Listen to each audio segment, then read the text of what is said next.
सुंदरवन नाम के एक घने जंगल में नेक प्रकार के पक्षी एक साथ रहा करते थे। उसी जंगल में कौवों का परिवार भी रहा करता था। कालू कौवा अपनी पत्नी गोरी कौवी और 2 बच्चों के साथ रहता था।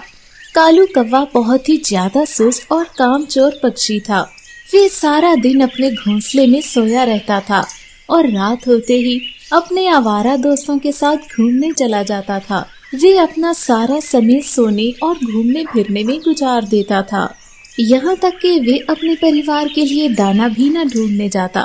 गोरी कौवी रोजाना सुबह सवेरे अपने बच्चों के लिए दाना ढूंढने जाती थी और बहुत मुश्किल से अपने परिवार के लिए दाना ढूंढ के लाती, जिसको कालू कौवा अकेले ही खा जाया करता था। हमेशा गोरी और उसके बच्चे भूखे ही रहते। एक दिन गोरी कौवी अपने दोनों बच्चों के लिए भोजन ढूंढ कर लाती है। आ गई तुम? इतनी देर क्यों कर दी? भोजन लेने गई थी या भोजन बनाने गई थी? आप तो भोजन ढूंढने जाते ही नहीं हैं, जो आपको पता हो कि भोजन बहुत दूर से मिलता है। अच्छा, ज्यादा बातें बनाने की जरूरत नहीं है। लाओ दो मुझे, बहुत भूख लगी है, कब से इंतजार कर रहा हूँ। कालू जी, आपको शर्म नहीं आती? आप सारा दिन घोंसले में सोए रहते हैं। हमारे बच्चे सुबह से भूखे हैं। ये दाना मैं अपने बच्चों के लिए लाई हूँ। चुप कर जा, ज्यादा जुबान चलाने की जरूरत नहीं है, एक थप्पड़ लगाऊंगा खींच के। फिर कालू कौवा गोरी से वो भोजन छीन लेता है और जल्दी से उसे खा जाता है। दोनों बच्चे अपने पिता का मुंह तकते रह जाते हैं। गोरी कौवी को बहुत दुख होता है। इतने में कालू कौवे का दोस्त भी वहाँ आ जाता है। अरे यार, तुम आ गए। मैं तुम्हारा कब से इंतजार कर रहा था। चलो चलो चलते हैं कहीं घूमने। फिर कालू कौवा अपने आवारा दोस्त के साथ घूमने फिरने के लिए घर से चला जाता है। गोरी कौवी अपने बच्चों को देखकर बहुत दुखी हो जाती है। मम्मा, मुझे बहुत भूख लगी है, मुझे कुछ खाने को दें, मुझसे बर्दाश्त नहीं हो रहा।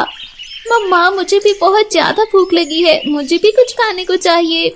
आप दोनों यहीं बैठें और अपने घोंसले से बाहर मत निकलिएगा, मैं आपके लिए भोजन लाती हूँ।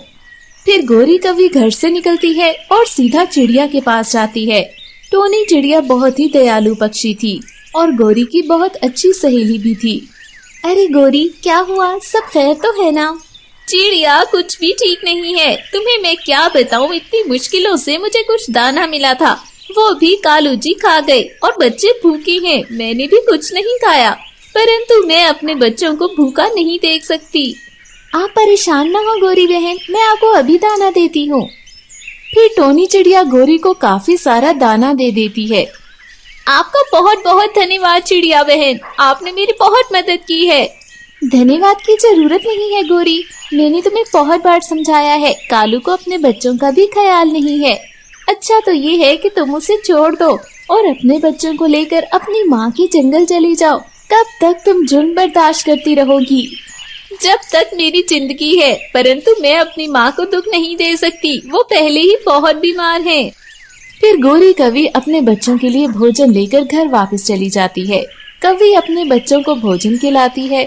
दोनों बच्चे पेट भर के भोजन करते हैं। जो भोजन बच जाता है वो गोरी कौवी भी खा लेती है। इसी तरह कुछ दिन बीत जाते हैं। कालू जी, आप कोई काम धंधा क्यों नहीं कर लेते? चिड़िया का पति भी तो जंगल में दुकान लगा कर बैठा है, आप भी किसी चीज की दुकान खोल लीजिए। मेरे पास पैसे कहाँ हैं?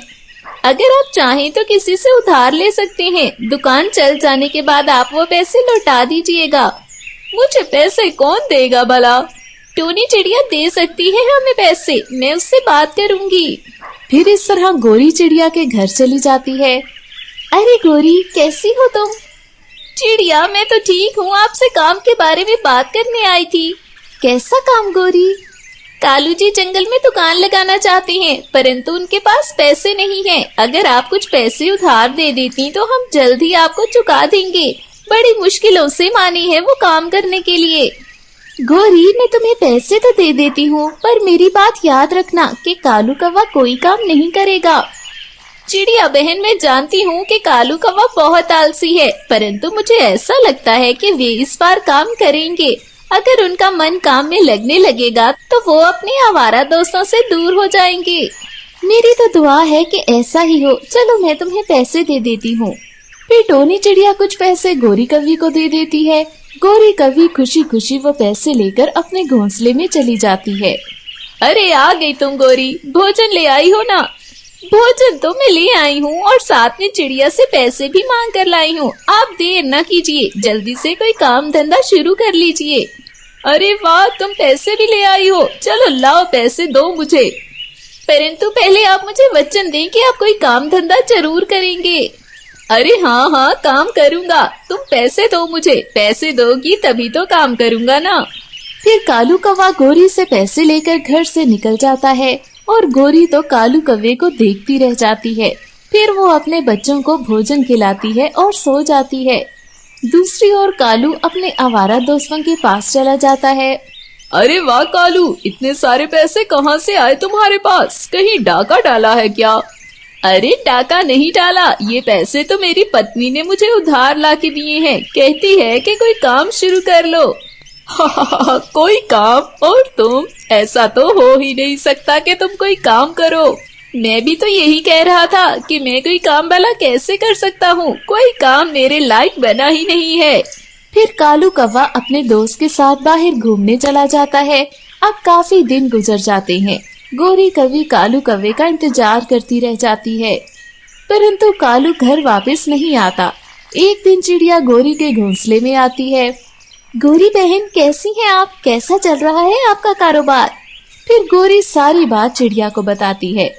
गोरी बहन, मैं तो पहले से ही जानती थी, आप परेशान ना हो और मेरे साथ चलें। फिर टोनी चिड़िया गोरी कवि को कबूतरी के पास लेकर जाती है। कबूतरी, मैं तुम्हारे पास एक काम से आई हूँ। तुमने उस दिन कहा था ना कि तुम्हारे पास काम बहुत ज्यादा हो गया है और तुम्हें किसी की मदद की जरूरत है।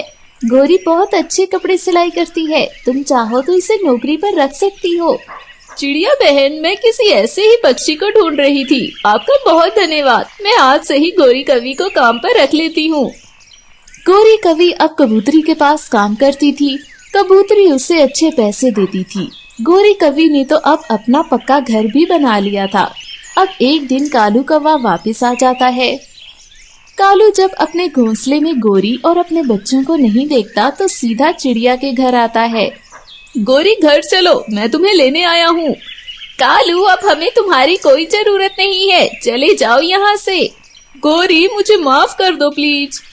अब मैं अपने पंजों पर खड़ी हूँ, मुझे तुम्हारी कोई जरूरत नहीं है। तुम्हारा क्या भरोसा कि कल तुम तो अपने बच्चों को ही बेच डालो।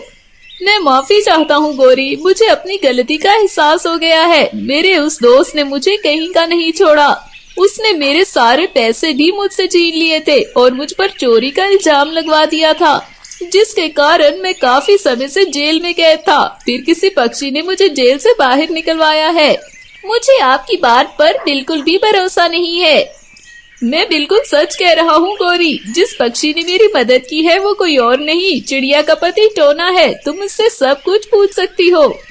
इतने में टोना भी घर आ जाता है। मैं जंगल से बाहर काम से गया था, वहाँ मुझे पता लगा कि हमारे जंगल का एक कौवा चोरी करते हुए पकड़ा गया था और वो जेल में कैद है। फिर मैंने वहाँ के महाराज से बात की और कुछ पैसे देकर कालू कौवे को जेल से बाहर निकलवाया। ये सच कह रहा है। गोरी कवि फिर कालू कौवे को माफ कर देती है और कालू कौवा भी अब गोरी के साथ काम करने लग जाता है और अपने बच्चों का बहुत ख्याल रखता है।